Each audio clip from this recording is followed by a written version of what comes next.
तो अब देखो हमारे पास ये 14वां सवाल। तो इसमें क्या बोल रहा है कि एक त्रिभुज ए बी सी है, एक त्रिभुज हमारे पास ए बी सी है, एक दूसरा त्रिभुज क्या है पी क्यू आर। तो इसमें क्या बोल रहा है कि एक त्रिभुज ए बी सी की भुजाएं ए बी ए सी, दो भुजाएं ए बी और ए सी, और फिर मध्यिका है उसमें एक क्या A D. A B C वाले त्रिभुज में एक मध्यिका भी है, जो कि त्रिभुज की अन्य त्रिभुज, जो कि एक दूसरा त्रिभुज है, कोई कोई भी मतलब ये पी क्यू आर त्रिभुज है, उसकी जो हमारे पास क्या पी क्यू भुजा, पी आर भुजा और मध्यिका के अनुपात क्रमशः समानुपाती हैं।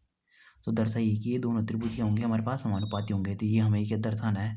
तो जैसे इसमें क्या बोल रहा है कि इस क्वेश्चन में हमें, तो देखो इस क्वेश्चन में हमें बोल रहा है कि हमारे पास दो त्रिभुज हैं, एक तो है ए बी सी, एक त्रिभुज हो गया हमारे पास ए बी सी, और इसकी मध्यिका क्या बोल रहा है कि हमारे पास मध्यिका क्या है ए डी, और दूसरा त्रिभुज क्या है हमारे पास बोल रहा है पी क्यू आर, दूसरा त्रिभुज है हमारे पास। तो इसकी मध्यिका क्या बोल रहा हो, इसकी मध्यिका बोल रहा है कि इसकी मध्यिका क्या है हमारे पास पी एम। तो इसकी मध्यिका पी एम हो गई। तो क्या बोल रहा है कि हमारे पास जो ए बी का अनुपात, तो ए बी का अनुपात किसके साथ पी क्यू के साथ, और किसका अनुपात ये मध्यिका का अनुपात, ये मध्यिकाओं का अनुपात, और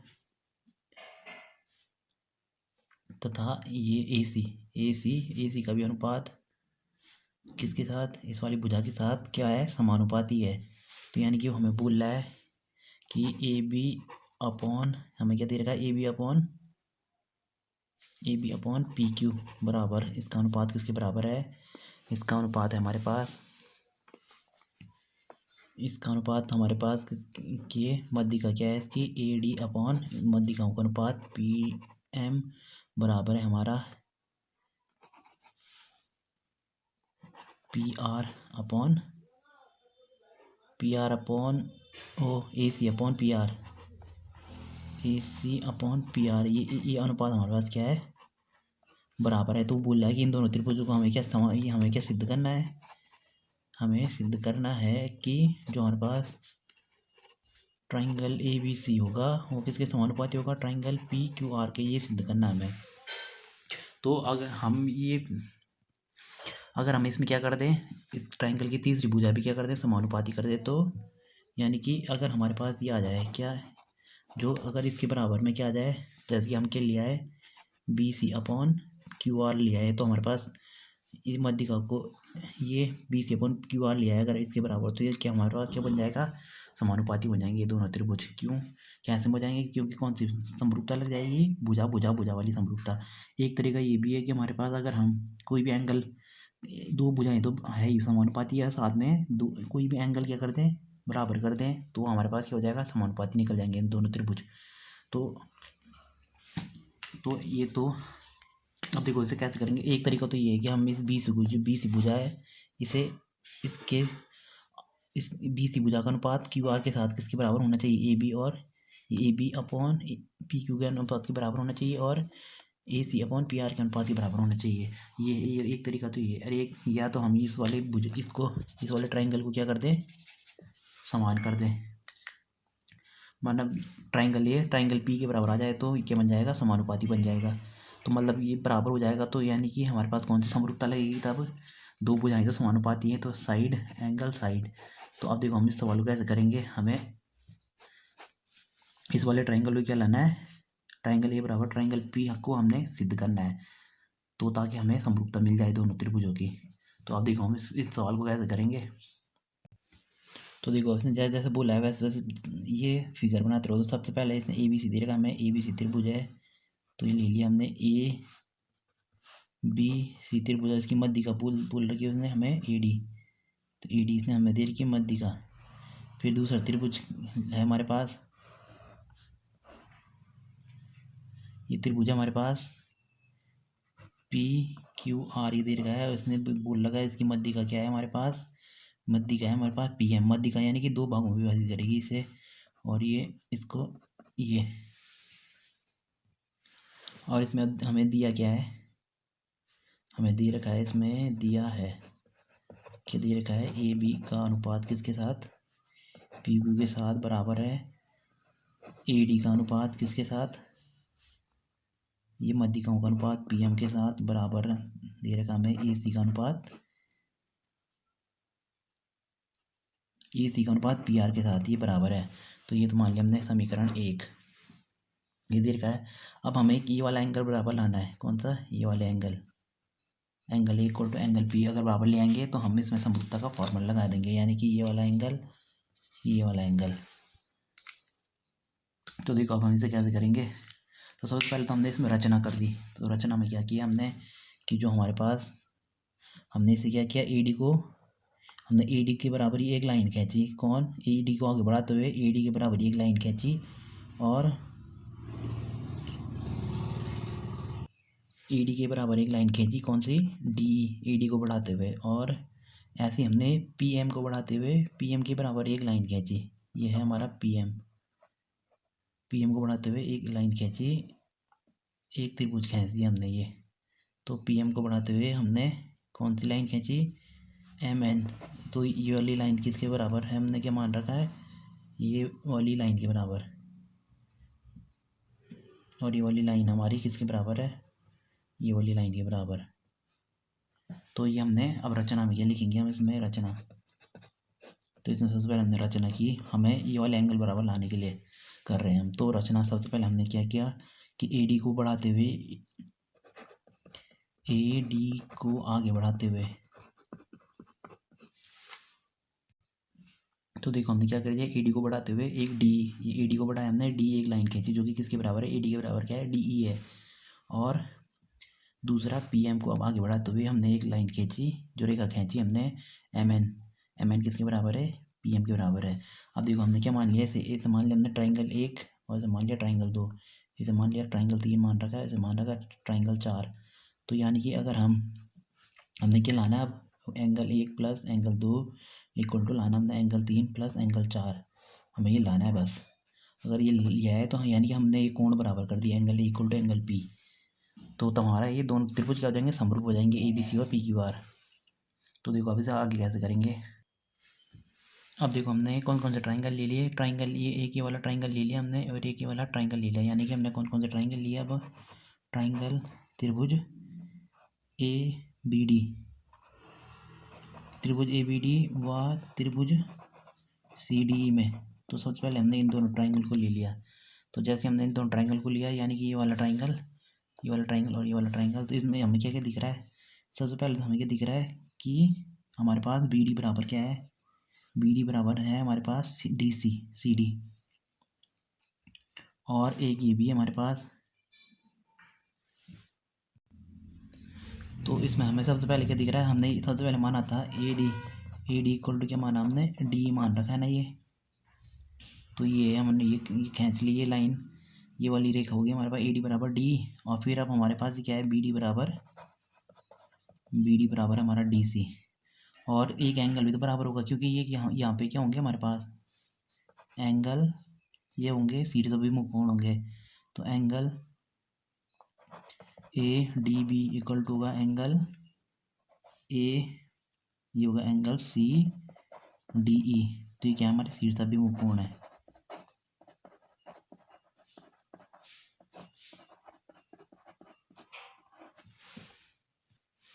तो अब देखो हमारे पास एंगल, हमारे पास भुजा और कोण क्या हुए? समरूप। ये 3 बराबर आ गए ना।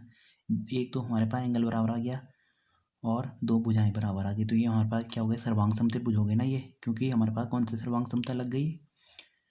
ये वाली साइड एंगल साइड वाली, यानी कि भुजा कोण भुजा वाली समरूप सर्वांग समता लग गई। तो इसलिए हमारे पास क्या हो गया? ट्राइंगल ए बी डी सर्वांग सम होगा किसके?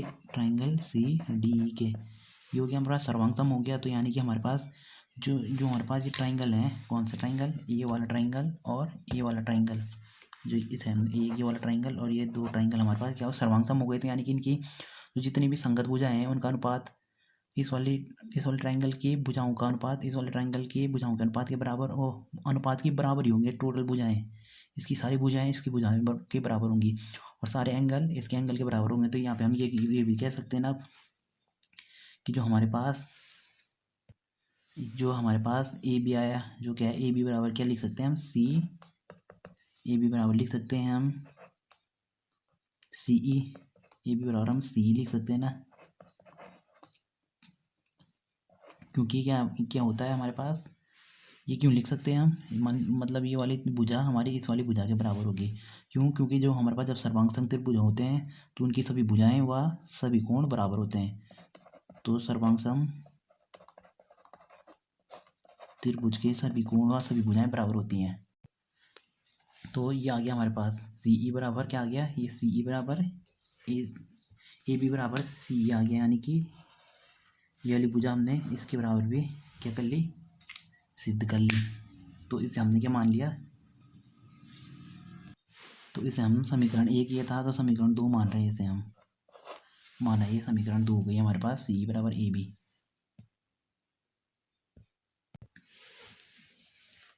ये तो था बी डी बराबर, ये मध्यिका के कारण क्या है, बराबर है मध्यिका। अब देखो अब आगे हम क्या करेंगे आगे, अब हम क्या कर रहे हैं, एक ये वाला त्रिभुज ले रहे हैं और एक ये वाला त्रिभुज। तो यानी कि ये वाला त्रिभुज और एक ये वाला त्रिभुज ले रहे हैं। तो अब हम क्या ले रहे हैं, ट्राइंगल। अब हमने क्या सिद्ध करना है, पी क्यू और ये वाले ट्राइंगल को क्या करना है, सिद्ध करना है। और ये वाली भुजा पी क्यू भुजा और क्यू एन आर एन भुजा को। तो अब देखो हम कौन सा ट्राइंगल ले रहे हैं, हम ले रहे हैं triangle P Q R, triangle P M are,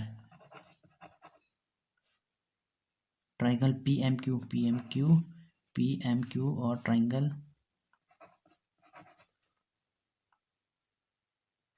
M N R, ये ले रहे हैं हम ट्राइंगल। तो इन वाले ट्राइंगल को एन एम आर, इन ट्राइंगल को ले लिया हमने, ये वाला ट्राइंगल और ये वाला ट्राइंगल। अब इनको भी हमें इन भुजाओं को बराबर सिद्ध करने के लिए, अब हमें सबसे पहले क्या दिख रहा है, इसमें हमें दिख रहा है यहाँ पे क्यू एम बराबर क्या है, एम आर, एक ही है क्योंकि ये मध्यिका है। तो ये मध्यिका का कारण क्या है, बराबर है। फिर दूसरा हमें क्या दिख रहा है, जो हमने क्या कंस्ट्रक्शन किया था, जो हमने रचना की थी कि यानी कि पी एम बराबर एम एन, हमने एक ये भी तो किया था जो हमने रचना की थी। तो ये दो बराबर है और एक हमारे पास कौन सा एंगल, ये वाला एंगल के बराबर हो, क्योंकि ये क्या है हमारे पास शीर्षाभिमुख कोण है, यानी कि ये वाला एंगल और ये वाला एंगल। तो यहाँ पे क्या था, एम। तो अब हमारे पास triangle P M Q equal to triangle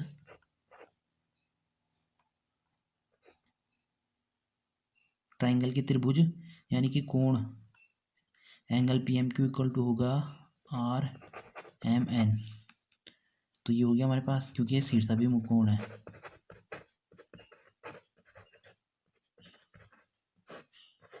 तो शीर्षाभिमुख कोण है। अब हमारे पास क्या आ गया, दो भुजाएं बराबर आ गई और एक एंगल भी बराबर आ गया। तो यानी कि हमारे पास कौन सी समरूपता लग गई, हमारे पास सर्वांग समता लग गई। तो सर्वांग समता यानी कि अगर ये समरूप होता तो अनुपात बराबर होता, मगर ये भुजाएं बराबर आ जा रही है तो यानी कि यहाँ पे हमारा सर्वांग समता है। तो इसलिए ट्राइंगल पी एम क्यू सर्वांग सम होगा किसके, एम एन एम आर के, ये एन एम आर था ना, एन एम आर के। तो अगर ये समरूप, ये क्या है, सर्वांग सम है, तो इसकी सारी भुजाएं, इस वाले ट्राइंगल तीन वाले ट्राइंगल की सारी भुजाएं ट्राइंगल 4 के सारी भुजाओं के बराबर होंगे और कोण भी सारे बराबर होंगे। तो हम क्या लिख सकते हैं, अब लिख सकते हैं हम, इसलिए P Q equal to N R, ये लिख लिया मैं, ये हमारे पास एक ये भी आ गया। इसे मान लिया हमने समीकरण 3। क्यों? क्योंकि क्या हमारे पास सर्वांग समत्रिभुज भुजाएं, तो सारी भुजाएं और सारे कोण क्या होंगे, बराबर होंगे। तो ये हो गया पी क्यू बराबर एन आर। अब देखो हम कहाँ से ले, अब हम समीकरण 1 ले रहे हैं। तो समीकरण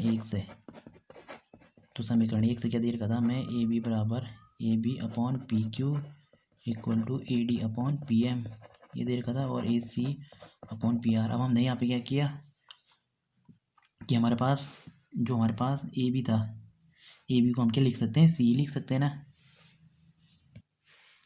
अब हम ए को सी लिख सकते हैं क्योंकि हमने ये सिद्ध कर रखा है यहाँ पे, ये वाला इसको हमने क्या कर रखा है, सिद्ध कर रखा है ये। तो हम ए बी को सी लिख सकते हैं यहाँ पे। तो ए को हमने यहाँ पे क्या लिख दिया, सी लिख दिया। तो ये हो गया सी ई का रेशियो अपॉन पी क्यू। तो पी क्यू की जगह हम क्या लिख सकते हैं, एन आर, ये भी हमने सिद्ध किया था, ये एन आर ये भी सिद्ध किया कर रखा हमने, बराबर के लिख देंगे हम ए सी ओ ए डी अपॉन इसको इसको हम क्या लिख रहे हैं, 2 से भागा नीचे दिया और 2 से हमने ऊपर भाग डिवाइड, 2 से ऊपर मल्टीप्लाई 2 से नीचे मल्टीप्लाई। तो और ये क्या हो गया हमारा ए सी अपॉन पी आर, क्योंकि ए सी हमारे पास कहाँ है, ए सी नहीं है, ए डी है, ए डी ये क्योंकि हमने ऐसा 2AD, क्योंकि हम ताकि हम AD को क्या लिख सकें, जो हमारे पास 2AD को हम क्या लिख देंगे, 2AD को हम लिख देंगे AE लिख देंगे, यानी कि इसका डबल, ये वाली भुजा का डबल किसके, इस भुजा का डबल इसके बराबर तो होगा AE के बराबर, क्योंकि हमने ये और ये बराबर मान रखे हैं, तो इसका यानी कि AE का डबल AD का डबल क्या होगा, AE के बराबर तो होगा। तो यानी कि अब हम इसकी जगह क्या लिख देंगे, CE upon NR equal to, इसकी जगह लिख दिया हमने AE अपॉन इसकी जगह, अब इसकी जगह भी हम ऐसे लिखेंगे PN equal to AC upon PR, ये लिख दिया। ये हमारे पास क्या आ गया, अब देखो हमारे पास ये 3 भुजाओं का अनुपात बराबर आ गया, यानी कि 3 भुजाओं का अनुपात बराबर आ गया, यानी कि कौन से ट्राइंगल की बात कर रहे हैं हम, AEC और ट्राइंगल PNR, इन ट्राइंगल में क्या हो गया, हमारे पास जब 3 अनुपात बराबर आ गए तो ये क्या होगा, यानी कि सर्वांग सम हो गए ये वाले त्रिभुज AEC और PNR। AEC समरूप होगा किसके, ट्राइंगल ANR के। अगर अब देखो ये समरूप सिद्ध हो गए ना हमारे पास, ट्राइंगल AEC और ट्राइंगल PNR हमारा समरूप सिद्ध हो गए, तो यानी कि इनके एंगल भी तो बराबर होंगे, तो यानी कि एंगल 1 बराबर एंगल 2 बराबर क्या हो जाएगा, हमारा एंगल 4 हो जाएगा। तो यानी कि हमारे पास इसलिए एंगल 2 बराबर हो जाएगा एंगल 4। और इसी प्रकार अब एंगल 2 बराबर एंगल 4 हो गया, अब एंगल 2 बराबर एंगल 4 हो गया, और इसी प्रकार हमारा एंगल 1 बराबर एंगल 3 भी होगा। क्यों एंगल 1 बराबर एंगल 3 क्यों होगा, अब एंगल 2 बराबर एंगल 4 और एंगल 1 बराबर एंगल 3, एंगल 1 बराबर एंगल 3 क्यों हुआ, क्योंकि जैसे ही हमने ये सिद्ध किया ना, एंगल 2 और एंगल 4 को हमने जैसे सिद्ध किया था, वैसे ही क्या आ जाएगा, एंगल 1 और एंगल 3 आएंगे। कैसे में करेंगे हम, अगर यहाँ से फिर इसी की तरह जैसे हमने ये किया था, फिर उसी की तरह हम क्या करेंगे, यहाँ पे एक ये रेखा खींचेंगे QM और ये BE, फिर इन दोनों त्रिभुजों को हम ABE और PQN को क्या करेंगे, फिर से हम समरूप सिद्ध करेंगे। तो हमारे पास क्या आ जाएगा, एंगल 1 इक्वल टू एंगल 3। तो यहाँ पे क्या लिखना है अब, एंगल 1 इक्वल टू एंगल 3 क्यों हुए, चूँकि हमारे पास ये 1 इक्वल टू एंगल 3 क्यों है, जैसे कि हमने 2 और 4 सिद्ध किए, जिस प्रकार एंगल 2 बराबर एंगल 4 सिद्ध किया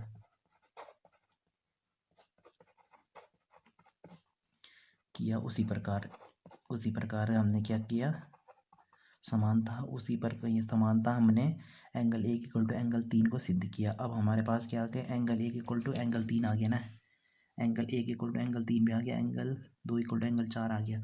अब हम क्या कर रहे हैं कि एंगल 2 और 4 को जोड़ रहे हैं आपस में, तो इसे मान लिया समीकरण 4, इसको क्या मान लिया हमने, समीकरण 4, इसे समीकरण 4, इसे समीकरण 5 मान लिया हमने।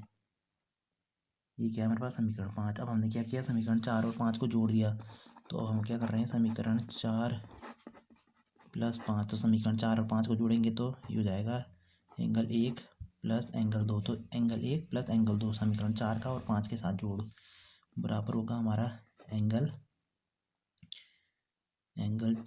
3 प्लस एंगल 4। तो अब हमारे पास एंगल 3, अब एंगल 1 प्लस 2 बराबर क्या है हमारे पास, एंगल P, एंगल A है, 1 प्लस 3 बराबर है एंगल A,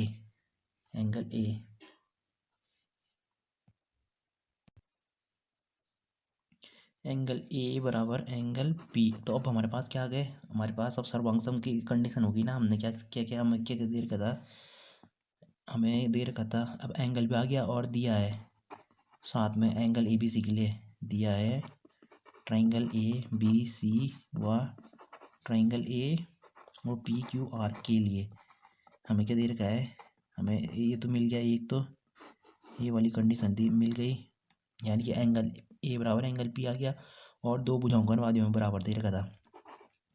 तो पी हमें क्या दे रखा था, ए बी अपॉन